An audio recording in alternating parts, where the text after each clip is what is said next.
ব্যাস, ব্যাস হচ্ছে ব্যাসার্ধের ডবল, মানে টু আর হয় অ্যাকচুয়ালি, তাহলে 2 ইন্টু আর এর মানটা হচ্ছে এই যে 1.4, তাহলে 2 ইন্টু 1.4 এত সেমি, তাহলে 1.4 ইন্টু 2 মানে হচ্ছে 2.8 সেমি। এটা হলো বন্ধু উত্তর। তাহলে এটা গেল বন্ধু 2-এর দাগের প্রশ্নটির উত্তর। বন্ধু এবার আমরা দেখে নেব 3-এর দাগের প্রশ্নটি। 3-এর প্রশ্নটি বলছে স্কুলে শর্টপাট খেলার জন্যে যে বলটি ব্যবহার করা হয় তার ব্যাসের দৈর্ঘ্য হচ্ছে 7 সেমি। এখানে খেয়াল রাখতে হবে এটা হচ্ছে ব্যাস দেওয়া আছে, তাহলে ব্যাসের দৈর্ঘ্য হচ্ছে 7 সেমি। বলছে বলটিতে কত ঘন সেমি লোহা আছে হিসাব করে লিখি। দেখো বন্ধু এখানে আমরা এককটি দেখলেই বুঝতে পারবো কি বার করতে দিয়েছে। তাহলে ঘন সেমি কার একক হয়? আয়তনে। তার মানে আমাকে এখানে নির্ণয় করতে দিয়েছে আয়তন, অর্থাৎ আয়তন বার করতে হবে। তো এখান থেকে আমরা আয়তনের সূত্রটাকে কাজে লাগাবো, তার আগে আমরা এই ব্যাস থেকে ব্যাসার্ধটা বার করে নেব। বেশ, তাহলে প্রথমে আমরা লিখব যে বলটির ব্যাস সমান হচ্ছে 7 সেমি। তাহলে ব্যাস থেকে আমরা কি বার করব? বলটির ব্যাসার্ধটাকে আমরা ছোট হাতের আর বলি, তাহলে সেটা হচ্ছে ব্যাসের অর্ধেক, তাহলে 7/2 সেমি। এটাকে আমরা আর দশমিকে করছি না, দশমিকে না করলেও কিন্তু হবে। তাহলে লিখব অতএব বলটির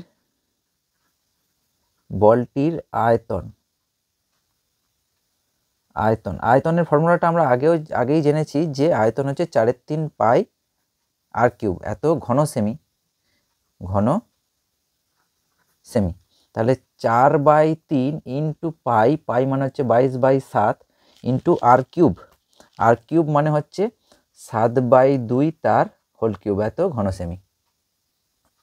বন্ধু কিউব মানে 3 বার লিখতে হবে, তাহলে 4/3 ইন্টু 22/7 ইন্টু এই 7/3টার কিউব মানে 7/2 কিউব মানে 7/2টাকে 3 বার লিখবো আমরা, তাহলে 7/2 ইন্টু 7/2 ইন্টু 7/2 ঘন সেমি।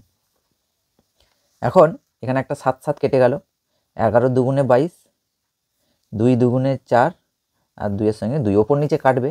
তাহলে নিচেতে আমরা দেখতে পাচ্ছি যে শুধুমাত্র 3 পড়ে আছে আর ওপরে পড়ে আছে 2 ইন্টু 11 ইন্টু 7 49, আর নিচেতে শুধুমাত্র কি পড়ে আছে? 3। এখন বন্ধু 2 ইন্টু 11 ইন্টু 49 এই তিনটাকে যদি আমরা গুণ করি, গুণফলটা আমরা পাবো 539, আর নিচেতে পড়ে আছে 3, এত ঘন সেমি। বেশ, তাহলে আমরা এটাকে আমরা এক কাজ করতে পারি, পূর্ণতে বা দশমিকে নিয়ে আসতে পারি। তাহলে এটাকে যদি আমরা ভাগ করি, যে 539কে 3 দিয়ে আমরা ভাগ করব, তাহলে উত্তরটা আমরা নিয়ে আসবো কিসে? পূর্ণতে। তাহলে 3 1-কে 3, এখানে 2 নেমে এলো আর 3 এলো, 3 7 21, এখান থেকে 2 পেলাম আর এখানে নিচের 9টাকে নামিয়ে নিলাম। আচ্ছা, তাহলে এখানে কত দিয়ে যাবে বন্ধু? 3 9 27। আমরা দেখতে পাচ্ছি 2 ভাগশেষ থাকলেও ভাগশেষটা উপরে যায়, যাকে দিয়ে ভাগ করছি সেটা নিচে আসে। তাহলে 179 পূর্ণ 2-এর 3। তাহলে লিখবো যে অতএব বলটি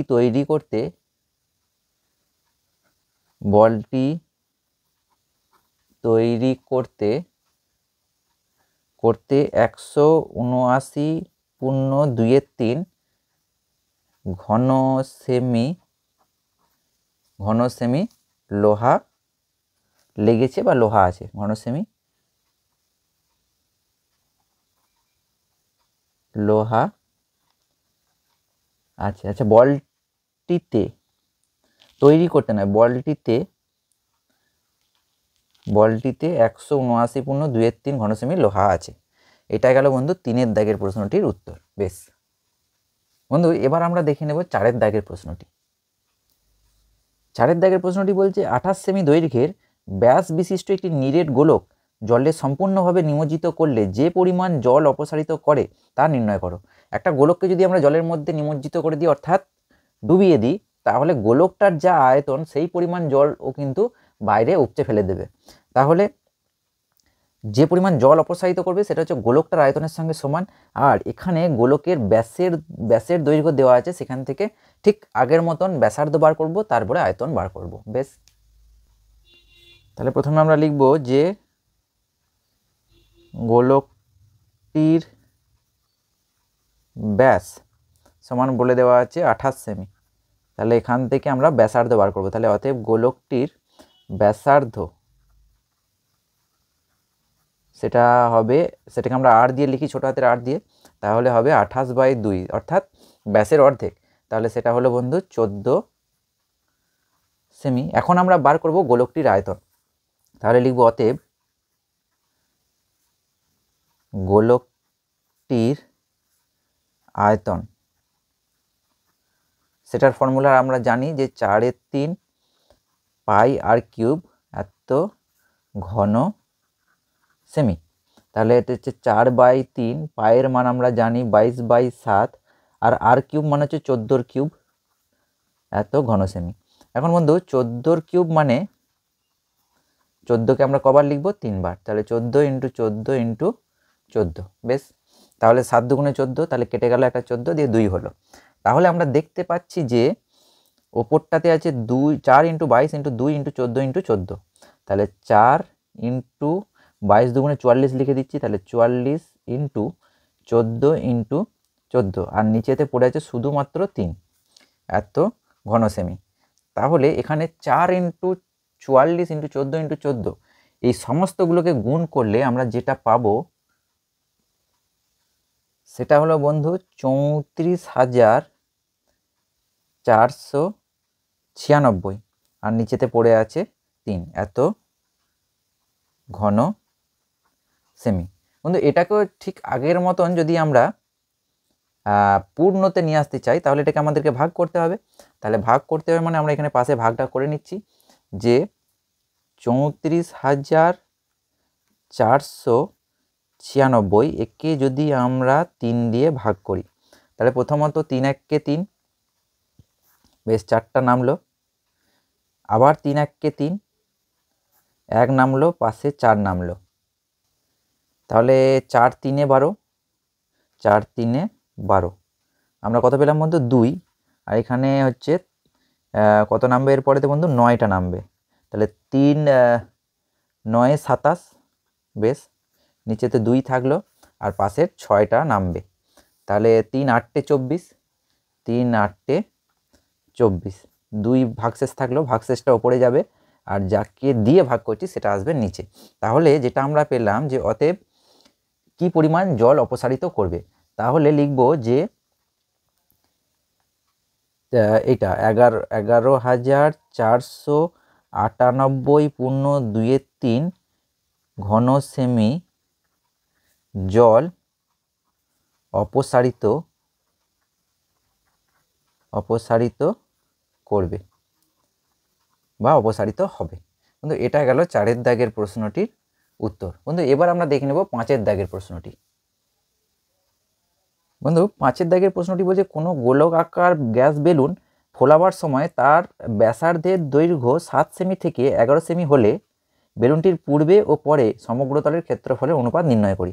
এখন একটা বেলুনকে যদি আমরা ফোলাই তাহলে তার আয়তনে কী হবে? আয়তনে হচ্ছে ক্রমশ বাড়বে।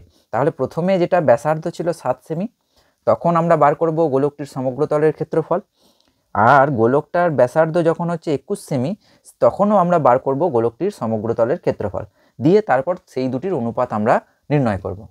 আচ্ছা, তাহলে বন্ধু প্রথমে আমরা লিখব যে বেলুনটির পূর্বে মানে আগে, ফোলানোর আগে, পূর্বে ব্যাসার্ধ সেটাকে আমরা দিলাম ছোট হাতের আর, সেটা হচ্ছে 7 সেমি, ঠিক। তাহলে বেলুনটির পূর্বে সমগ্র তল বা বক্রতলের ক্ষেত্রফল, সমগ্র তলের ক্ষেত্রফল,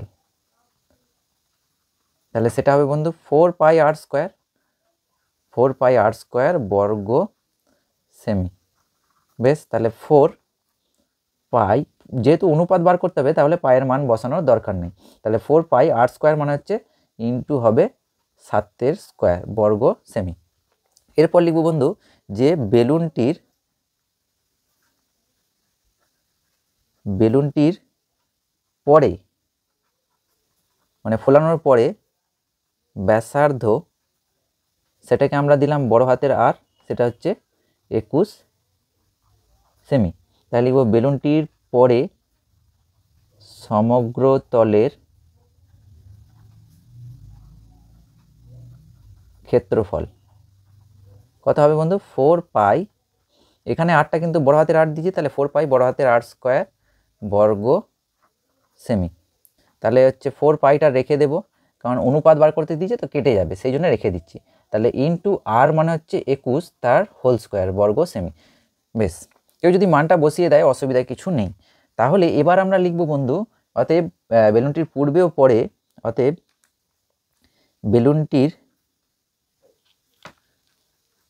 বেলুনটির পূর্বে ও পরে সমগ্র তলের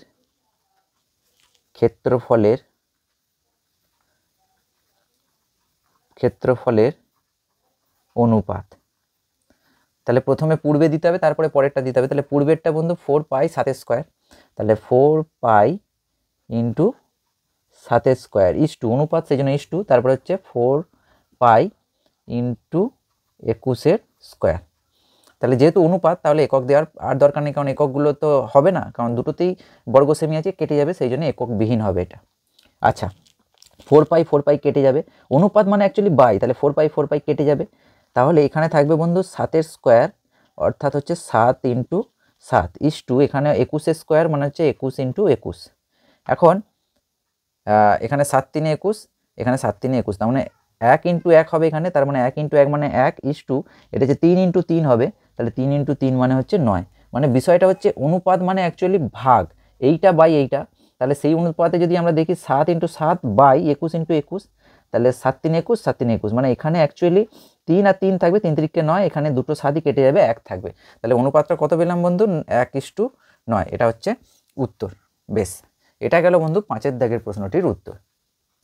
বন্ধু এবার আমরা দেখব 6-এর দাগের প্রশ্নটি। 6-এর দাগের প্রশ্নটিতে বলছে অর্ধগোলক আকৃতি একটি বাটি তৈরি করতে 127.2/7 বর্গ সেমি পাত লেগেছে, বাটিটির মুখের ব্যাসের দৈর্ঘ্য হিসাব করে লিখি।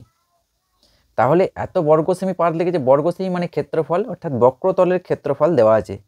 অর্ধগোলকের বক্রতলের ক্ষেত্রফল যেহেতু বাটি, সেই জন্য হচ্ছে ফাঁপা, অর্থাৎ নিরেট নয়, তাহলে সেক্ষেত্রে 2 পাই আর স্কোয়ার সমান এটা দেওয়া আছে, সেখান থেকে আমাদেরকে আর এর মানটা নির্ণয় করতে হবে। ব্যাসের দৈর্ঘ্য মানে হচ্ছে 2 আর বার করতে হবে, প্রথমে আর বার করব, তারপর তাকে 2 দিয়ে গুণ করে দেবো। বেশ, তো বন্ধু 6-এর দাগের প্রশ্নটি, তো আমরা লিখে নিচ্ছি যে বাটিটির মুখের ব্যাসার্ধের দৈর্ঘ্য সমান হচ্ছে, আর এককটা এখানে দেওয়া আছে সেমিতে, তাহলে 8 সেমি। তাহলে বাটিটিতে পাত লেগেছে মানে অর্ধগোলকাকার বাটিটির বক্রতলের ক্ষেত্রফল। তাহলে লিখব বন্ধু যে অর্ধগোলক আকৃতির বাটিটির বক্রতলের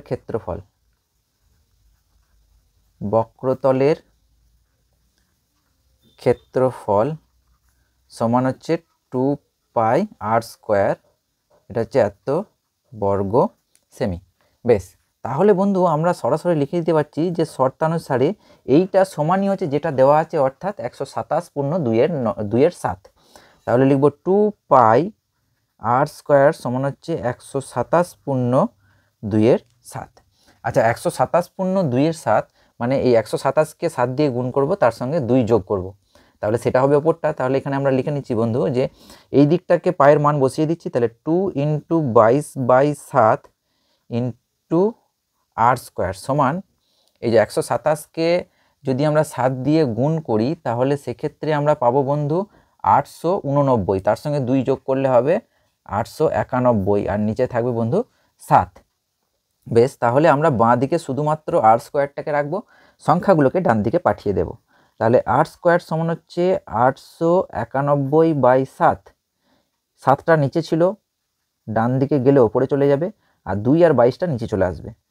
2 ইন্টু 22, এই 2-এর নিচে কিছু নেই মানে 1 আছে, সেই জন্য ওপর থেকে নিচে চলে এলো, 7 7 কেটে গেল। তাহলে বন্ধু এখানে এটাকে আমরা দেখতে পাচ্ছি 11 দিয়ে কাটাকাটি যাবে, তাহলে 11 দুগুণে 22, আর এটা হচ্ছে 8 11 88, আর তাহলে 1 11, তাহলে 11 1 কে 11। তাহলে যেটা আমরা পেলাম যে r স্কোয়ার সমান হচ্ছে 81/4 অর্থাৎ 81/4।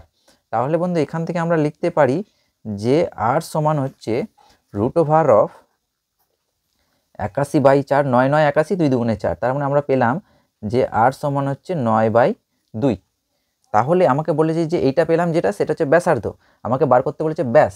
তাহলে লিখব অতএব বাটিটির মুখের ব্যাস সমান হচ্ছে 2 × r সেমি। আর এর মান হচ্ছে 9/2, তাহলে 2 × 9/2 সেমি। এখানে 2 2 কেটে গেল, তার মানে হচ্ছে 9 সেমি। এটা হলো বন্ধু 6 দাগের প্রশ্নটির উত্তর। এবার আমরা দেখে নেব 7 দাগের প্রশ্নটি। বন্ধু 7 দাগের প্রশ্নটি বলছে একটি নিরেট লোহার গোলার ব্যাসার্ধের দৈর্ঘ্য হচ্ছে 2.1 সেমি। গোলার অর্থাৎ গোলকাকৃতি বল, ঠিক আছে। তো ওই গোলাটিতে কত ঘন সেমি লোহা আছে, কত ঘন সেমি লোহা আছে মানে আয়তনটা বার করতে হবে, এবং কত ঘন সেমি লোহা আছে তা হিসাব করে লিখি, এবং ওই লোহার গোলার বক্রতলের ক্ষেত্রফল নির্ণয় করি। তাহলে আমাকে আয়তন বার করতে হবে আর বক্রতলের ক্ষেত্রফল নির্ণয় করতে হবে। কি দেওয়া আছে? ব্যাসার্ধের দৈর্ঘ্য দেওয়া আছে। বেশ, খুব সহজ একটি অঙ্ক। তো বন্ধু প্রথমেই আমরা লিখে নিচ্ছি যে নিরেট লোহার গোলাটির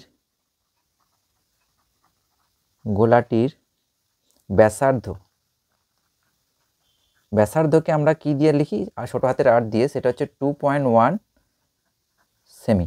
এটা দেওয়া আছে। তাহলে এবার আমরা কি বার করব? নিরেট লোহার গোলাটির আয়তন।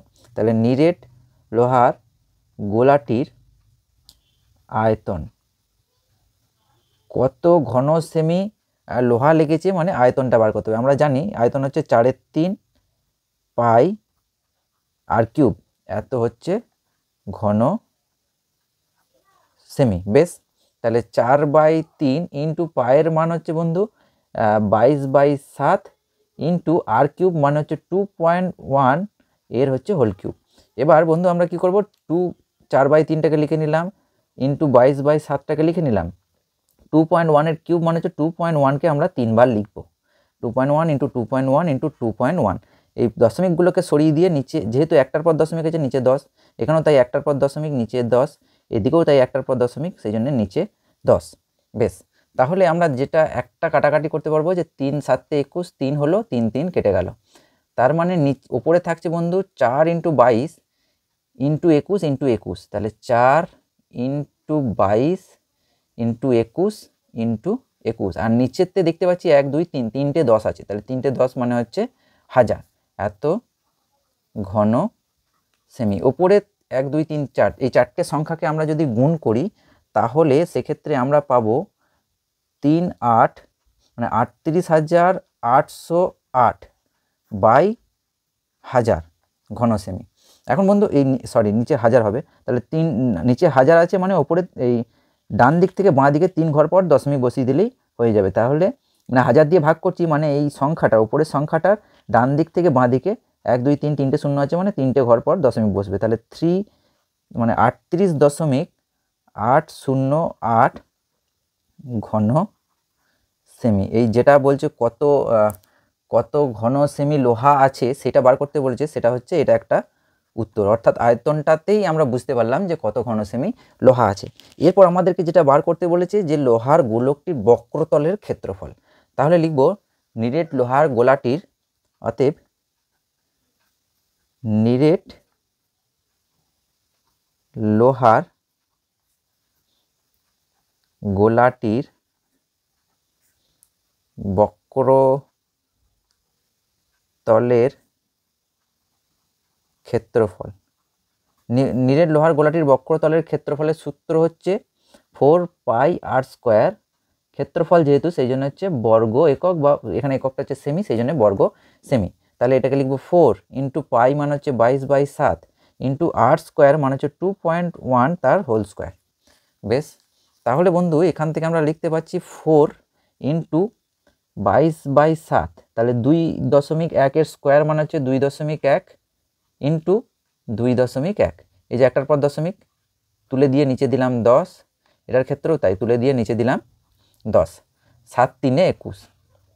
তাহলে আমরা দেখতে পাচ্ছি বন্ধু এখানে হলো 4 ইন্টু 22 ইন্টু 3 ইন্টু 21, আর নিচেতে আছে 10 ইন্টু 10, 10 ইন্টু 10 মানে হচ্ছে 100।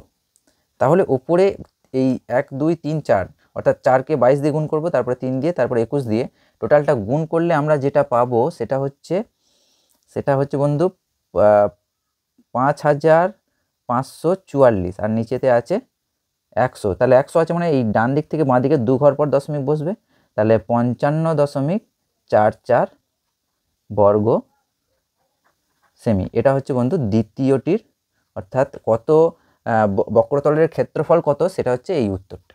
তাহলে দুটি উত্তরই আমরা পেয়ে গেলাম বন্ধু। আজকের ভিডিওতে এই পর্যন্ত। পরের ভিডিওতে আমরা 8এর দাগ থেকে বাকি প্রশ্নগুলির উত্তর দেখব কিভাবে করতে হবে। ততক্ষণের জন্য খুব ভালো থেকো, খুব মন দিয়ে পড়াশোনা করো। Good bye.